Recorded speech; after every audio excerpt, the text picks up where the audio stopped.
সকলকে জানাই শুভ নববর্ষের প্রীতি শুভেচ্ছা। বড়দেরকে জানাই প্রণাম আর ছোটদেরকে জানাই অনেক অনেক ভালোবাসা।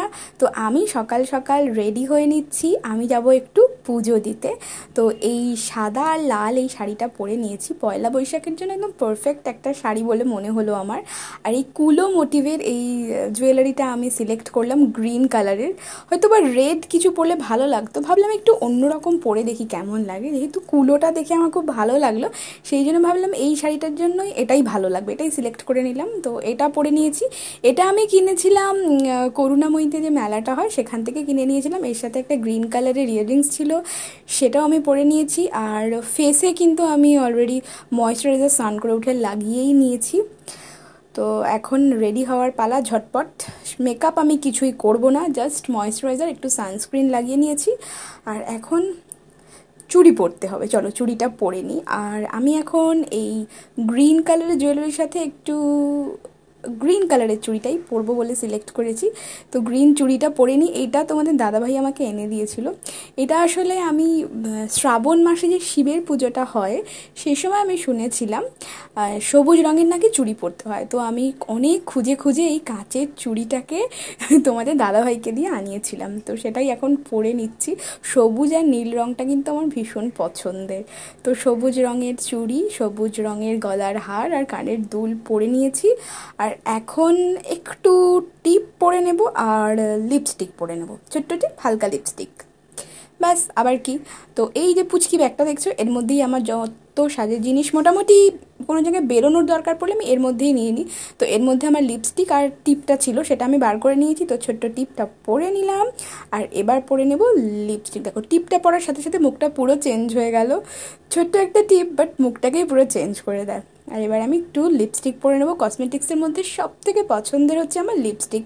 আর লিপস্টিকটা একটু ডার্ক করে পরতে আমি বেশি পছন্দ করি। এটা আমি রেড কালারের একটা লিপস্টিক চুজ করে নিয়েছি, রেড কালার লিপস্টিকটা পরে নিয়েছি। দেখো হয়ে গেল সাজুগুজু আমার। এবার আমি ভাবছি এই গরমের মধ্যে চুলটাকে বাঁধবো নাকি খোলা রাখবো। এই গরমের মধ্যে বেরোতে গেলে চুলটাকে খোলা রাখলে তো কন্ডিশন পুরোপুরি খারাপ হয়ে যাবে। তবে চুলটা একটু শ্যাম্পু করার পর একটু ভেজা ভেজা আছে, আর ভেজা চুল নিয়ে যদি রাস্তায় বেরোই তাহলে তো আর দেখতে হবে না। দেখা যাক কী করি। তো বেরোবো। মিষ্টুকে তো মিষ্টুর ঠাম্মার কাছে পাঠিয়ে দিয়েছি, না হলে আমি সাজতেই পারতাম না, কেন কি মিষ্টু ভীষণ দুষ্টুমি করে। তো চুলটা পুরোপুরি ভেজা ভেজা ছিল, তো ভাবলাম চুলটাকে একটুখানি ক্লিপ করে নিই, ওটাই মনে হয় বেশি ভালো হবে। তো এই ওয়েদার চেঞ্জ হচ্ছে, আর হঠাৎ করে গরম পড়ছে, হঠাৎ করে ঠান্ডা পড়ছে, যাতে করে এত হেয়ার ফল হচ্ছে। তোমাদের সাথেও কি এরকম হচ্ছে জানিও তো আমাকে। তো এই দেখো আমার সাজুর গুজু তো কমপ্লিট হয়ে গেছে, তোমাদেরকে একটু সামনে থেকে দেখিয়ে দিলাম। আর এখন আমি দেখো পুরোপুরি রেডি হয়ে গেছি। আর এই যে ব্যাগটা দেখতে পাচ্ছ, এই ব্যাগটা আমাকে এক মাসি আমাকে এনে দিয়েছিল। এই ব্যাগটা আমার ভীষণ পছন্দের। যখনই আমি একটু বাড়ির কাছাকাছি কোনো জায়গায় যাই এই ব্যাগটা ক্যারি করি। ব্যাগটা কেমন লাগছে জানিও। তো চলো এবার বেরোবো। তো আমি রেডি হয়ে গেছি, চুলটাকে একটু একটা ক্লিপ করে নিয়েছি। এবার আমার বেরোনোর পালা। ঝটপট রেডি হয়ে নিয়েছি, মিষ্টুকে না নিয়েই যাবো, একটা ছাতা নিতে হবে। তো চলো এখন বেরোনো যাক। এখন যাব মন্দিরে, আর মন্দিরটা হচ্ছে আমাদের বাড়ির খুব কাছাকাছি 10 নম্বর ট্যাঙ্কি। তো চলো বেরিয়ে পড়ি। তো আমি এখন চলে এসেছি মন্দিরে। মন্দিরে এসেও দেখছি কি ভিড়। আমি ভাবলাম মনে হয় আমি প্রথম পুজো দিতে এসেছি, কিন্তু না, এসে দেখি প্রচুর লোক লাইন দিয়ে দাঁড়িয়ে আছে। যেহেতু আজকে পয়লা বৈশাখ, অনেকেই দোকানের জন্য, দোকানের খাতা পুজো করানোর জন্য এসছে। যেরকম আমি আমার পার্লারের পুজোটা করানোর জন্য এখানে এসেছি। এখানে খুব সমস্যাটা কি হয়, এখানে না পুরোহিত পাওয়া যায় না, যার জন্য বেশিরভাগ লোকেরাই মন্দিরে এসে পুজো করিয়ে নেয়। তো আমিও সেটাই করছি। আমাদের আগে যিনি ছিলেন ওনার হয়ে গেছে, এখন আমাদের খাতা পুজো করানোর পালা। এখানে মা কালী আছেন আর আছেন শনিদেব। তো এখন ঠাকুরমশাই আমাদের খাতাটা পুজো করে দিচ্ছেন। ওই সিঁদুর দিয়ে কয়েনের মধ্যে ওটা খাতাতে লাগিয়েছেন দেখলাম।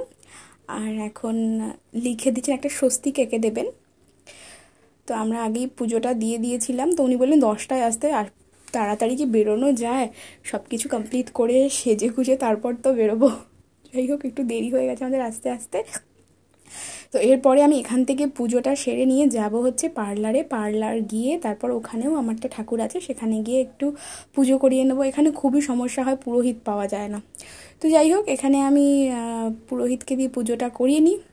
তোমরা দেখতে থাকো, উনি খুব ভালো পুজো করেন।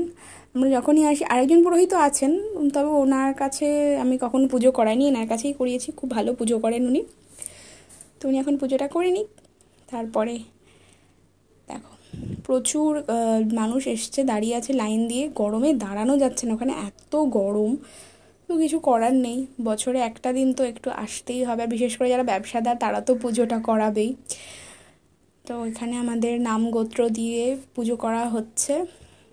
উনি বললেন বেশিক্ষণ লাগবে না, একটু দাঁড়িয়ে যান। তো এইখানে আমাদের বেলপাতা ফুল সব কিছু দিয়ে দেখলাম দিয়ে দিল, এখন উনি পুজোটা করে দিচ্ছেন। ओम नमो नारायणाय वासुदेवाय कृष्णाय वसुदेवाय रामचंद्राय नमस्कार प्रसन्ना भव तदृष्टानुशीत अखंडफलाय निवेदयामि। আমাদের ফাইনালি খাতা পুজো করানো হয়ে যাওয়ার পর এখানে ধূপকাঠি আর মোমবাতিটা জ্বালানোর জন্য আমি চলে এসেছি। তো এখানে মোমবাতিটা জ্বালিয়ে নিয়েছি, আর ভাবলাম একটু ঠাকুরকে আরতি করে নিই। আরতি করে নিয়ে এবার আমি ধূপকাঠি আর মোমবাতিটা এখানে জ্বালিয়ে দেব, দিয়ে তারপর আমাকে ছুটতে হবে পার্লারে, সেখানে গিয়েও পুজো করব। তো এখানে অনেক মানুষজন দাঁড়িয়ে আছেন, সবারই পুজোটা উনি করবেন। সত্যি কথা বলতে পয়লা বৈশাখটা আমাদের বাঙালিদের কাছে একটা ইমোশনের জায়গা, খুব ভালো লাগে। রাস্তায় বেরিয়ে আমি দেখলাম অনেকে এরকম লাল সাদা শাড়ি পরে বেরিয়েছে, এত ভালো লাগছিল দেখতে। তো এরপরে 25শে বৈশাখ আসবে, আরও অনেক অনুষ্ঠান আসবে, তো খুবই ভালো লাগছিল। তোমরা তোমাদের দিনটাকে কেমন করে কাটালে অবশ্যই কিন্তু জানাবে। তো আমার দিনটাতে এভাবেই শুরু করলাম। তো আমি বাড়িতেও ঘরে পুজো করে নিয়েছি, সমস্ত কিছু কমপ্লিট করে বেরোতে বেরোতে ওই আর কি একটু দেরি হয়ে গেল। তো ফাইনালি আমার এখানকার পর্ব তো মিটলো। তো চলো এবার তোমাদেরকে নিয়ে যাই আমি আমার পার্লারে। তো চলো আমরা বেরিয়ে পড়ি। তো চলে এসেছি আমি আমার পার্লারে, আর এখানে আমার ছোট্ট একটা আসনের মতো আয়োজন করেছে, আর এখানে আমার লক্ষ্মী গণেশ আছে। তো লক্ষ্মী গণেশ এখানে রেখেছি। এখানে আমি ঠাকুরকে আগে মালা পরিয়ে দিলাম, আর এখানে মিষ্টি আর ফুলটা তোমাদের দাদাভাই আগেই এখানে কিনে রেখে চলে গেছিলো।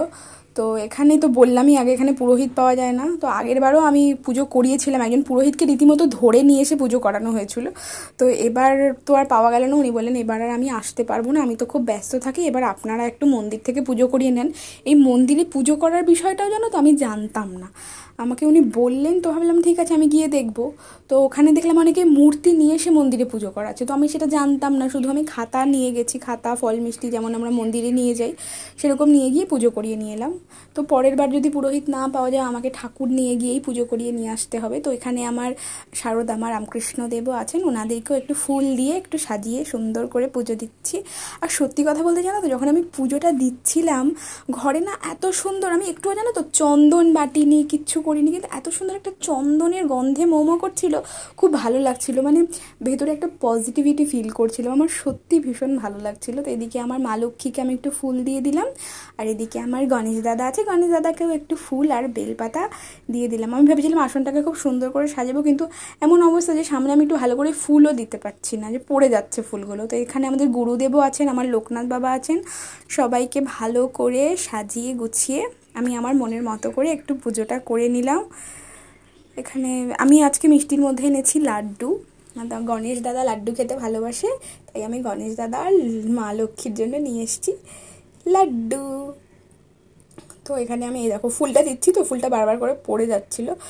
তো ওপরেও আমার বিশ্বকর্মা আছেন, তো ওনাকেও একটুখানি ফুল দিয়ে দিলাম।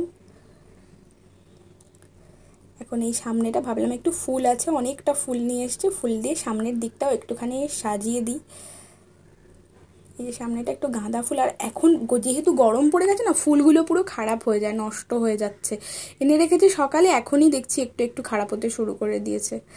তো সত্যি কথা বলতে আমি নিজে পুজো করেছি ঠিকই, কিন্তু আমি নিজে এতটাই স্যাটিসফাইড, আমার ভীষণ ভালো লাগছিল পুজো করার পরে, এত শান্তি লাগছিল না কি বলবো। আর পুরোহিত পুজো করে দিয়ে যান, প্রত্যেক বছরই আসেন, কিন্তু এবার কি হলো জানি না, তবে নিজে আমি পুজো করে খুব খুশি, পরের বার থেকে আমি নিজেই পুজো করে নেব। আমার নিজে পুজো করার পর ভীষণই ভালো লাগছিল। তো এখানে আমার পুজো করা কমপ্লিট হয়ে গেছে, এখন আমি ঠাকুরকে দিয়ে দেব ভোগ, দিয়ে তারপরে ধূপকাঠি ঘোরাবো। আর এখানে আমি নিয়ে নিয়েছি দূর্বা, যেটা আমার গণেশ দাদার খুব পছন্দের, তো ওনার হাতে একটুখানি দূর্বা দিয়ে দিলাম, আমি বলেছিলাম একটু দূর্বা নিয়ে আসতে, তো নিয়ে এসছে। তো এখানে হয়ে গেছে, এবার আমি ঠাকুরকে দিয়ে দেব ভোগ। তার আগে আমি ফুলের এইগুলো যেগুলো সব রেখেছিলাম ফুল বেলপাতা, সেগুলোকে আমি একটু আলাদা করে রাখি, আর সব ফুল দিয়েই সাজিয়ে দিয়েছি মোটামুটি, আর একটু একটু ওই ফুল আছে, ফুল বেলপাতা তুলসী পাতা, আর কিছুই নেই। তো যাই হোক এখানটা আমার পুরোপুরি কমপ্লিট হয়ে গেল। আমি এই রামকৃষ্ণদেব আর সারদা মাকে ভীষণ ভালোবাসি। সবসময় আমি যখনই কোনো কাজ করতে যাই না কেন, আমি আমার ভগবানের কাছে পারমিশন না নিয়ে কোনো কাজ করি না। আগে ওনাদেরকে বলি তুমি বলো, তোমরা বলো যে আমি কি এটা করব। যদি আমি ভেতরে ভেতরে একটা ভালো ফিল করি তবেই আমি সেই কাজটা করি, নাহলে আমি করি না কখনোই। আমার মনে হয় উনি যদি আমাকে পারমিশন দেন তাহলে আমি একটা পজিটিভিটি ফিল করব, ঠিক করি, তারপরেই আমি কাজটা করি। তো এখানে যে জলের বোতলটাতে জল দেখছো, এই জলটা আমি ঠাকুরের জন্য আলাদা করে ধরেই রাখি। এই বোতলটা থেকে আমি প্রত্যেক দিন ঠাকুরকে জল দিই। আমার ঠাকুর কি বাইরের কলের জল খাবে? সেই জন্য আমি আলাদা করে ঠাকুরের জন্য জল বাড়ি থেকে ধরে নিয়ে আসি। আর এখানে আমি ঠাকুরকে দিয়ে দিলাম ভোগ। আর এখন আমি একটু ধূপকাঠি ঘোরাবো। দেখো ফুলটা পড়ে গেল, আমি যতই সুন্দর করে সাজাতে যাই না কেন কিছুতেই থাকছে না। আমারই ভুল হয়েছে, আর একটা মালা নিয়ে আসলে খুব ভালো হতো। আমি এবার ঠাকুরকে নিবেদন করে দিলাম ভোগটা। তো এবার যেটা করব সেটা হচ্ছে ধূপকাঠিটা জ্বালিয়ে দেবো। ধূপকাঠিটা জ্বালিয়ে আমি সারা ঘরে ঘোরালেই আমার পুজোটা কমপ্লিট হয়ে গেল। তো আজকের দিনটা আমি মোটামুটি সকাল থেকে এইভাবেই কাটালাম। তো তোমরা তোমাদের এই দিনটা কেমনভাবে কাটালে আমাকে জানিও। আর আমার এই ছোট্ট মিনি ব্লগটা তোমাদের কেমন লাগলো জানাতে কিন্তু একদম ভুলো না। আর এই ছোটো ছোটো মিনি ব্লগ দেখার জন্য কিন্তু অবশ্যই আমার সাথে থাকতে হবে। তো তোমরা নিশ্চয়ই থাকবে। তো চলো, আমার পুজো টুজো করা কমপ্লিট হয়ে গেছে। আর এখন পুজো করে একটু বসবো, তারপরে যাবো বাড়িতে, কেননা মিষ্টু আমার জন্য ওয়েট করছে। তো ভীষণ ভালো লাগলো নিজে পুজো করার, নিজের মতো করে নিজে পুজো করতে পারাটা অন্যরকমের একটা শান্তি। সত্যি খুব ভালো লেগেছে। আমার পার্লারটাকে না আমি নিজের সন্তানের মতো করে যত্ন করি। মিষ্টুকে পাওয়ার আগে আমি আমার এই পার্লারটাকে পেয়েছিলাম, তাই আমার পার্লারটাকে আমি মনে করি আমার বড় মেয়ে, আর মিষ্টুকে মনে করি আমার ছোট মেয়ে। তাই দুজনকে আমি খুব যত্নে আগলে রাখছি, বড় করছি। তোমরা আশীর্বাদ করো, ভগবানের কাছে প্রার্থনা করো যেন আমি দুটো বাচ্চাকে খুব যত্ন করে বড় করতে পারি। তোমাদের সাথে থাকলে আমি নিশ্চয়ই পারবো। তো সকলে খুব ভালো থেকো, ভগবানের কাছে এই প্রার্থনাই রাখি।